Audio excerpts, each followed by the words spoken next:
Assalamualaikum warahmatullahi wabarakatuh. Pada kesempatan kali ini saya Sofi Rohman dengan NPM 20220019 akan membuat video terkait dalam mata kuliah Sejarah Indonesia Masa Pergerakan Nasional dengan dosen pengampu Bapak Kuswono MPD. Nah, dalam video kali ini saya akan membahas tentang latar belakang munculnya pergerakan nasional pada abad ke-20. Kalau ingin tahu, ayo kita simak videonya. Latar belakang kebangkitan nasional abad ke-20. Ada dua faktor yang mendorong kebangkitan pergerakan nasional pada abad ke-20, yaitu faktor intern dan faktor ekstern. Yang pertama, faktor intern. Adanya penderitaan rakyat yang berkepanjangan akibat penjajahan. Kemudian adanya kenangan kejayaan pada masa lalu seperti kerajaan Sriwijaya dan Majapahit. Ada kemudian lahirnya kaum-kaum intelektual atau terpelajar. Dan yang terakhir adanya diskriminasi rasial. Kemudian faktor ekstern atau dari luar. Timbulnya paham-paham baru ke Indonesia seperti nasionalisme, demokrasi, liberalisme, dan sosialisme.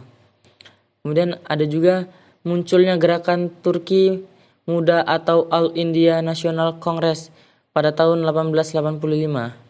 Kemudian ada revolusi Cina dan ada Gandhisme dari Liga Filipina.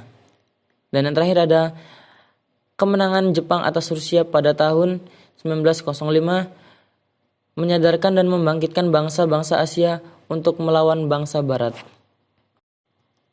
Kemudian apa sih itu nasionalisme? Jadi, nasionalisme adalah suatu paham yang menciptakan dan mempertahankan kedaulatan sebuah negara atau dalam bahasa Inggris nation dengan mewujudkan satu konsep identitas bersama untuk sekelompok manusia yang mempunyai tujuan atau cita-cita yang sama dalam mewujudkan kepentingan nasional dan nasionalisme. Juga rasa ingin mempertahankan negaranya, baik dari internal maupun dari eksternal. Nah, setelah sudah mengetahui pengertian dari nasionalisme dan faktor apa saja yang mendorong kebangkitan nasional pada abad ke-20, maka ini adalah organisasi pergerakan nasional pada saat itu. Yang pertama ada Budi Utomo.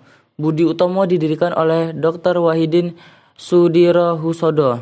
Organisasi ini berdiri pada tanggal 20 Mei 1908 dan merupakan organisasi pertama sebagai awal kebangkitan nasional. Yang kedua ada Sarekat Islam. Awalnya organisasi ini bernama Sarekat Dagang Islam atau SDI yang didirikan oleh Haji Samanhudin di Solo. Kemudian SDI berubah menjadi Sarekat Islam pada tahun 1912 yang diketuai oleh HOS Djokro Aminoto. Nah, selain kedua organisasi tersebut, ternyata masih ada lagi loh organisasi penggerakan nasional lainnya seperti Indispartage, Partai Nasional Indonesia atau PNI, Perhimpunan Indonesia, dan Indi Social Democratic Vereniging atau ISDF. Setelah kita berbicara tentang nasionalisme, apakah ada yang membedakan antara nasionalisme yang ada di Indonesia dengan yang ada di Eropa? Tentu saja ada. Yang pertama, menolak kolonialisme sebagai manifestasi dari penderitaan dan tekanan-tekanan. Yang kedua, basis histori pada kolonialisasi, sehingga anti-kolonialisasi merupakan kekuatan imbangannya. Dan yang terakhir, situasi kolonial menjadi tantangan diri untuk mengubah situasi sosial politik ke arah kebebasan yang mendorong timbulnya kesadaran, perasaan, dan kehendak nasional. Ragam-ragam nasionalisme. Ada beragam bentuk nasionalisme yang diterapkan di suatu negara. Berikut ini beberapa bentuk nasionalisme. Yang pertama ada nasionalisme kewarganegaraan. Yang kedua ada nasionalisme kenegaraan.